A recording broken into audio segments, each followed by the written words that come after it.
இன்றைக்கி நாம் எள்ளுருண்டை செய்கிறது எப்படின்னு பார்க்கலாங்க. எள்ளுக்குன்னு தனி ஒரு பழமொழியே இருக்குது. இளைச்சவனுக்கு எள்ளு, கொளுத்தவனுக்கு கொள்ளு.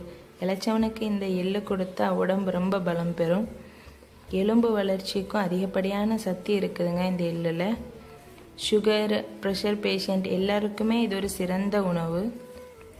கர்ப்பிணி பெண்கள் மாத்திரம் இந்த எள்ளை சாப்பிடக்கூடாது. இந்த எள்ளு நார்மலாக கடைகள் எல்லா இடத்துலையுமே கிடைக்கும். நல்ல குவாலிட்டியான எள் வாங்கினா அதில் தூசி கல் எதுவும் இருக்காது. அப்படி இல்லைன்னா தண்ணி ஊற்றி கொஞ்சம் கல் தூசி எல்லாம் போகிற மாதிரி அரித்து ஒரு காட்டன் துணியில் போட்டு அடிக்கிற வெயிலில் வச்சா காஞ்சிரும். காஞ்சதுக்கப்புறம் எடுத்து நம்ம எள்ளுருண்டைக்கு யூஸ் பண்ணிக்கலாம். இதுக்கு தேவையான பொருட்கள் என்னதெல்லான்னு பார்க்கலாம். எள்ளு 100 கிராம், தேங்காய்ப்பூ 100 கிராம், நாட்டு கருப்பட்டி 100 கிராம். இது செய்கிறது நான் எப்படின்னு பார்க்கலாம். நாம் முதல்ல எள்ளை வறுத்து எடுத்துக்கலாம். லோ ஃப்ளேமில் வச்சுட்டு வறுக்கணும். அப்போ தான் எள்ளு கருகிராமல் இருக்கும்.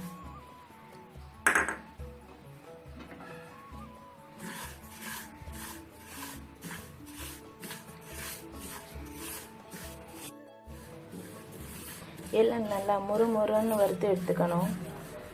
அப்போ தான் எள்ளுருண்டை நைட்டு போகாமல் இருக்கும். இப்போ எள்ளு நல்லா சட சடான்னு பொரிஞ்சு வருது. இப்போ நம்ம அடுப்பு ஆஃப் பண்ணிட்டு அடுத்து என்ன பண்ணலான்னு பார்க்கலாம். எள்ளை நம்ம ஒரு பிளேட்டுக்கு ட்ரான்ஸ்ஃபர் பண்ணிக்கலாம். சூடாறின அப்புறம் இடித்து எடுத்துக்கணும். இல்லை,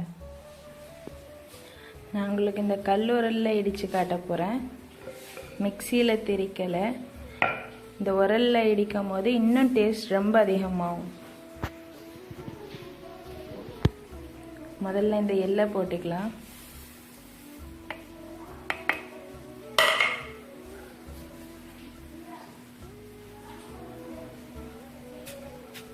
இந்த எள்ளை நல்லா எண்ணெய் விடுற வரைக்கும் இடிக்கணும். அதுக்கப்புறம் இதோட நாட்டு கருப்பட்டி சேர்த்து தேங்காய் பூவை கடைசியாக போட்டு 3 ஒன்றா சேர்கிற அளவுக்கு இடிச்சிட்டு எடுத்து உருண்டை பிடிச்சி பரிமாறலாம். இப்போ இடிக்க இடிக்க எண்ணெய் கசிஞ்சிட்டு வருது பாருங்க. இந்த ஸ்டேஜில் கருப்பட்டி போட்டு ஒன்றா இடிக்கணும். அதுக்கப்புறம் தேங்காய் பூ போட்டு ஒன்றா சேர மாதிரி இடிக்கணும். கருப்பட்டி போடுறேன்.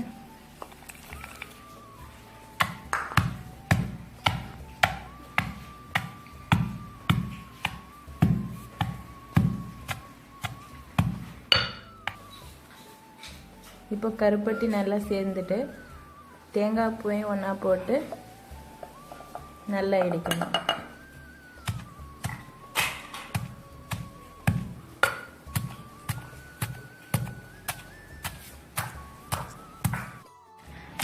மிக்சியில் திரிக்கிறத விட இந்த மாதிரி கல்லுரலில் இடிக்கிறது இன்னும் உடம்புக்கு ரொம்ப நல்லது.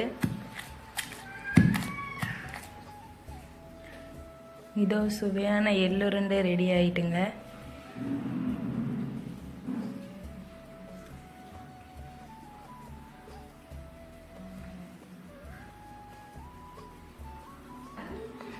ஈவினிங் ஸ்நாக்ஸ்க்கு பிள்ளைங்களுக்கு செஞ்சு கொடுத்தா ரொம்ப இஷ்டப்பட்டு சாப்பிடுவாங்க. நன்றி.